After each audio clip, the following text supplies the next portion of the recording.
tudo bem com vocês? Espero que sim, eu estou bem. Estamos aqui para mais uma videoaula, no caso será aula de História e direcionada para os alunos do nono ano, tá certo? E assim como nas aulas anteriores, sugiro que vocês peguem um caderno, peguem um livro, porque nós vamos precisar, tá certo? Então bora lá começar a aula, mas antes disso, roda a vinheta. Anote o número. Então galera, capítulo 3, Revolução Russa. Lógico, no primeiro momento, lá na nossa primeira aula, a gente procurou discutir a Rússia antes da Revolução, para tentar entender o contexto que fez com que a Revolução fosse desencadeada, não foi isso? Além disso, a gente também estudou algumas tentativas iniciais de revolução, lá em 1905, por exemplo, com a Revolução, com o ensaio da Revolução, no caso, com o Domingo Sangrento. Além disso, a gente procurou discutir algumas perspectivas acerca de outras revoluções que também aconteceram, quando a gente falou lá da Revolução Menchevique, da Revolução Bolchevique, e a gente chegou inclusive, que foi a nossa última aula, na Guerra Civil, tá certo? Hoje o nosso objetivo vai ser entender a ascensão stalinista e os novos rumos da União Soviética, tá certo? Da URSS. Então hoje será a nossa última aula, certo? Em que a gente vai conseguir de fato sintetizar o conteúdo que foi visto no decorrer dessas videoaulas sobre o capítulo 3, e a gente vai estudar de forma mais específica, como já falei, essa ascensão de Stalin, tá certo? E como foi que essa ascensão aconteceu e quais foram os rumos que a URSS tomou, tá certo? Então bora lá começar a aula. Então galera, de antemão, o que é que a gente precisa fazer? A gente precisa se orientar aqui um pouco no conteúdo, não é? Na aula passada, ao final da nossa aula, a gente estava discutindo o que? Aquele período pós-conflito entre o Exército Branco e o Exército Vermelho, não foi? Em que em 1922 o Exército Vermelho conseguiu de fato ganhar, não é? Aí veio o que? O Lenin estava naquele período de iniciação das novas políticas econômicas, lá da NEP, nova política econômica, e esse é o contexto em que a gente estava discutindo na aula passada, tá? A partir de agora, em 1924, o que foi que aconteceu? Galera, Lenin estava com problemas de saúde e acabou falecendo, tá? Então Lenin faleceu de fato em 1924. O falecimento de Lenin, gente, abriu margem para que acontecesse, de certa forma, alguns conflitos dentro do Partido Comunista, tá certo? Então isso abriu margem para conflitos políticos internos, tá? E que de um lado a gente tinha um sucessor e de outro lado a gente tinha outro sucessor, tá? Então o conflito foi para encontrar um novo sucessor de Lenin, tá certo? Quais eram os indivíduos que existiam? Aqui os mais fortes. De um lado, a gente tinha o Trotsky. Quando a gente vai falar do Trotsky, a gente sabe que desde lá de 1905, naqueles primeiros momentos dos conflitos, Trotsky apareceu como uma figura importante, tá certo? Porém, no contexto do Partido Comunista, o Trotsky apresentava algumas discordâncias, e muitas pessoas do partido não iam muito com a cara dele, porque em alguns momentos ele discordou de Lenin, lá nas práticas de Lenin, Trotsky discordou, e além disso, ele passou por um período de transição, que a gente sabe que ele não entrou no primeiro momento, nesse contexto de luta, ao lado dos bolcheviques. Ele no primeiro momento era menchevique, e depois passou a ser dos bolcheviques, tá certo? Então isso trouxe também uma certa desconfiança direcionada a Trotsky, certo? E além disso, existia por parte dos opositores uma preocupação de que Trotsky chegasse a ser um ditador, tá certo? Quando a gente para analisar Stalin, a gente percebe que ele se inseriu num contexto diferente, tá? O Stalin, gente, ele iniciou no partido lá de baixo, tá certo? Ele começou lá no chão das fábricas como militante de fato e foi ascendendo no partido, começou a ganhar uma ascensão no Partido Comunista, inclusive com algumas indicações do próprio Lenin, tá certo?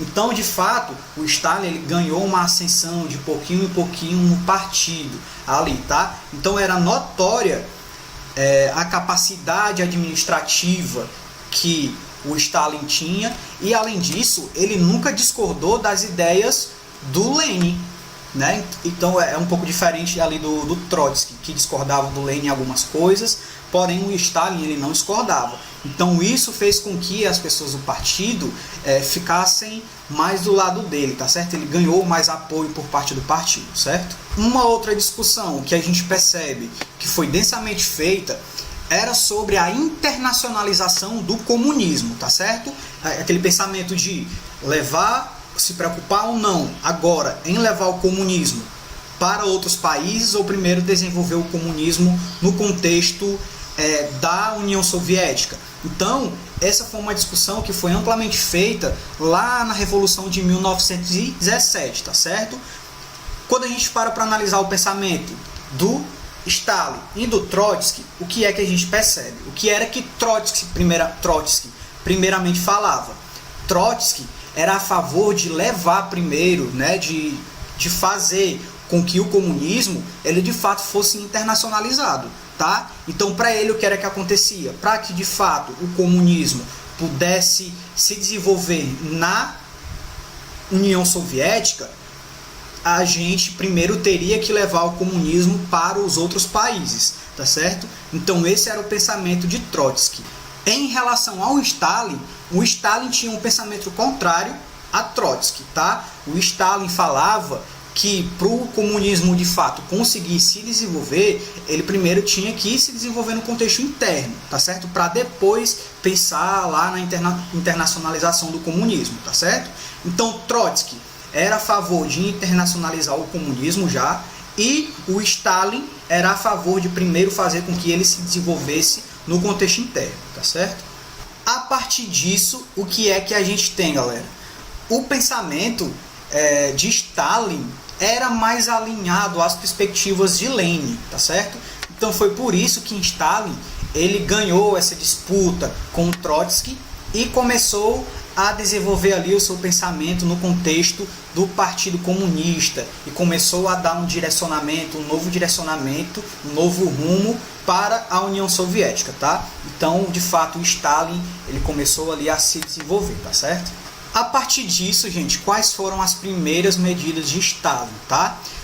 Após, de fato, chegar a poder desenvolver os seus pensamentos, a primeira coisa que Stalin fez foi declarar e falar, né, que de fato a NEP, as novas políticas econômicas lá de Lenin, não eram mais necessárias, tá? Porque a União Soviética de fato já tinha conseguido se restabelecer daquele período de crise ali após a guerra, tá? Então ele começou o quê? Quais foram os processos, as atividades, as dinâmicas que ele reinseriu no contexto da União Soviética. O que foi que Stalin fez? Ele centralizou ali a economia, né? Ele centralizou ali a economia no contexto do Estado e ele fez as estatizações novamente, tá? Redirecionando-as para o contexto do Estado.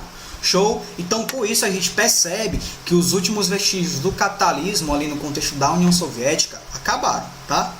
Em 1929, o que foi que aconteceu, gente? Stalin criou o Plano Quinquenal, tá certo? Que tinha como objetivo o maior controle político da agricultura para que fosse possível alimentar ali a população urbana, tá certo?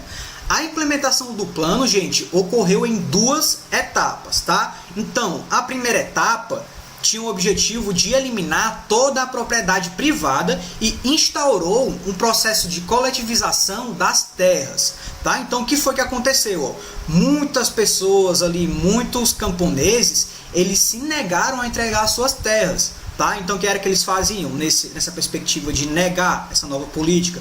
Eles queimavam as colheitas, eles quebravam os equipamentos e eles matavam os animais, tá certo? Então, a repreensão foi tão grande, né? Foi enorme, que o governo passou a enviar esses camponeses para realizar trabalhos forçados, tá? Lá na região da Sibéria. Aí aparece na telinha de vocês, ó, uma representação disso. Show? Então, a partir de agora, a gente tem a coletivização das terras, tá? Então, essas terras coletivizadas, gente, elas eram cuidadas por uma pessoa que era direcionada pelo Estado, tá certo? Então, os camponeses, eles recebiam salários tá certo? Para de fato produzir naquelas terras ali. Porém, gente, essa política, ela de certa forma foi falha, tá? Ela de fato não conseguiu se desenvolver porque as pessoas, os antigos donos das terras, né, os camponeses, eles não tinham mais força, eles não tinham mais incentivo, não tinham mais motivação para produzir, tá certo? Então a quantidade de alimento produzido ali foi muito baixa, tá certo? O que levou com que a população naquele período ali voltasse para um contexto de miséria, sofresse com a fome, tá certo? Então os problemas sociais começaram a retornar ali. Porém, galera, prestem atenção no que foi que aconteceu.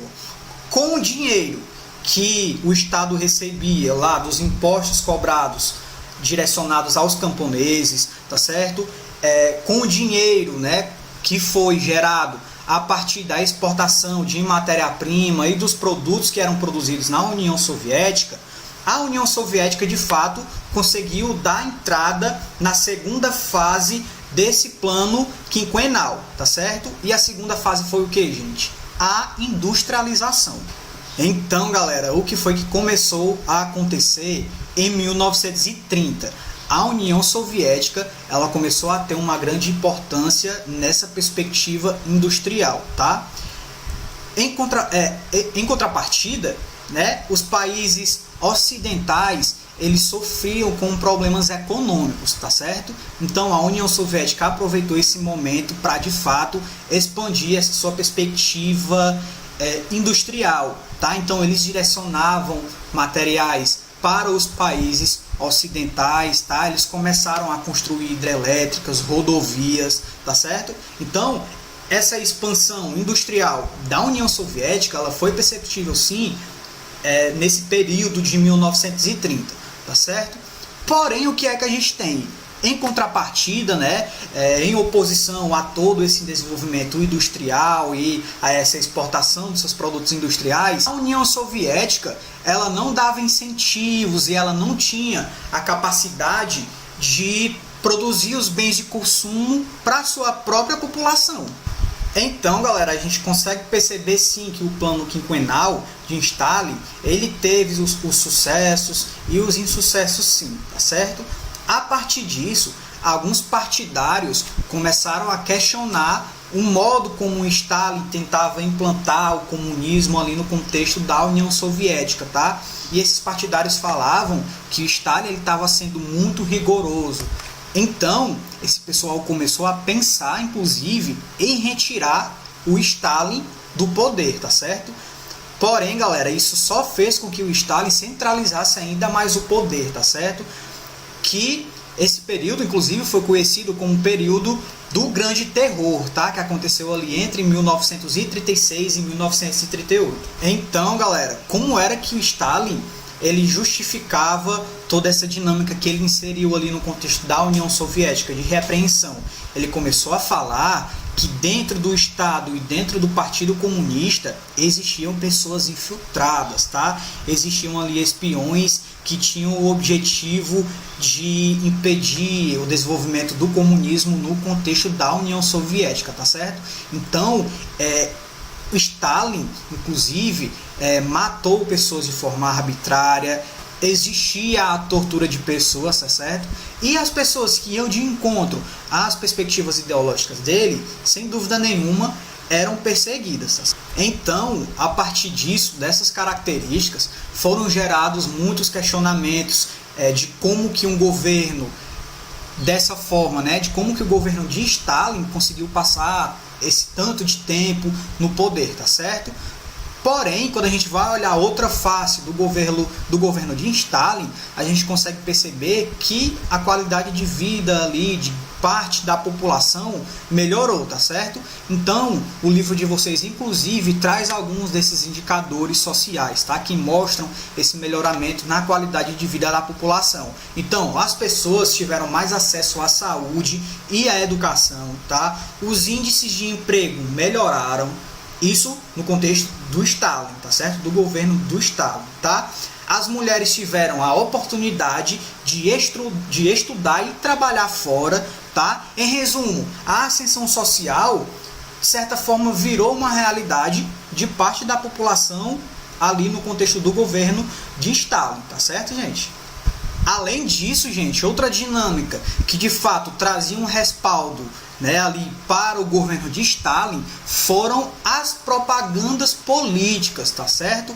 Então, gente, as propagandas políticas, sem dúvida nenhuma, tiveram um papel muito importante ali no governo de Stalin, tá? Então, essas propagandas traziam o Stalin como um grande governante, tá certo? Inclusive, traziam Stalin ali como sucessor de grandes pensadores, né? De pessoas que, de fato, estavam inseridos no contexto da ideologia socialista. Tá? Então, era o sucessor, por exemplo, de Karl Marx, de Engels, inclusive de Lenin, tá certo? Então, as propagandas traziam Stalin como o pai dos povos, né? Como o guia do proletário mundial, tá certo? Então, a propaganda política, sem dúvida nenhuma, teve grande importância no contexto do governo do Stalin, certo?